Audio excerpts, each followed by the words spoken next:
in honor of International Day of the World's Indigenous Peoples. Check out this video clip from Sonia Beng, an Evening of Reasoning with Chief Curry, hosted by Island Space Museum. I want to start this discussion with feminine energy. And I'm saying this because the name that I carry, Dottie Bookman, is always said to be the person who started and instigated the Haitian Revolution. He originated in Trelawny Town, found his way in Haiti, and was there at an important ceremony on August 14, 1791, at a place called 𝐈𝐧𝐭𝐞𝐫𝐧𝐚, which translates to us in English as Alligator Woods. And the little known fact about the 𝐈𝐭𝐾𝐫 ceremony is that it was organized by women. It was women who were more able to pass messages through the plantations, who were less scrutinized and observed by the slave masters. And Cecile Fatiman, among others, were the ones who spread the word that this meeting, very important meeting, was going to happen. And Cecile Fatiman herself started the ceremony in a very sacred ritual. And so I must observe the overwhelming presence of women, of the feminine, in this space here today. It is not surprising to me that women are always the ones who come to the important gatherings of liberation. And so I want to tip my hat to all of you. And also, we got the man them. Yeah. It's a nation building process. We need all energy. So I want to start with you, Empress Natara.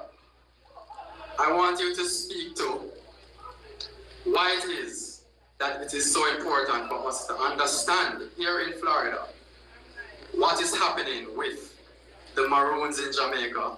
You yourself tracing your roots there. Thank you. Good afternoon, everyone. So, why do I think it's important? It's important because we're nothing without roots. We're nothing without our foundation. And as you mentioned, as women, we're to give up life in the port for the revolutions. So, hold it closer. Can you hear me? Yes. Okay, sorry about that. So as I mentioned, we're not only to give up life, but we're the portal to the solutions and the warriors. The masculine and feminine works hand in hand. For me personally, just giving a little bit about my background. I'm a vice president in human resources, medical device industry, live in a corporate world. When one day dreams and visions started coming to me, I started seeing Arawakan people in the middle of Jamaica telling me stories that came to fruition. I started seeing Nani and Kojo came to fruition. I even saw the chief years before I even knew his existence come to fruition. I saw this event 2 years ago before it came to fruition. So with that being said, it was something I personally couldn't escape. I did try, and in return lost my job in the middle of a pandemic. And I refused to until I submitted to the call that God had over my life. In doing that, 3 days later, got the career of a lifetime and was able to focus on my journey, knowing that God would take care of my land. So why it's important is because growing up on Maroon, it was, like she said, frowned upon. So growing up for me, it was like, you know you're Maroon, but don't say nothing. You know, that's all it is.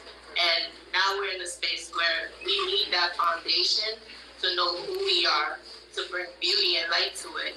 Just no different than Marcus Garvey, which what I love about him was he took the time to instill pride in the people, wherever you are, to pick you up and show you just how beautiful you are. And so that's part of my journey here is I'm also from the Coptic country. I'm from a neighboring district called Mulgrave. And so I've reconnected back with my district. I've reconnected back with 𝐭𝐞𝐫𝐧𝐚. I've reconnected back with the people to understand them. And they're beautiful people, mild-mannered people, very close to God, have pure hearts, And I think it's important because as the keeper of the lands, we need to ensure that we take care of this space, first and foremost for God, and then for the people. So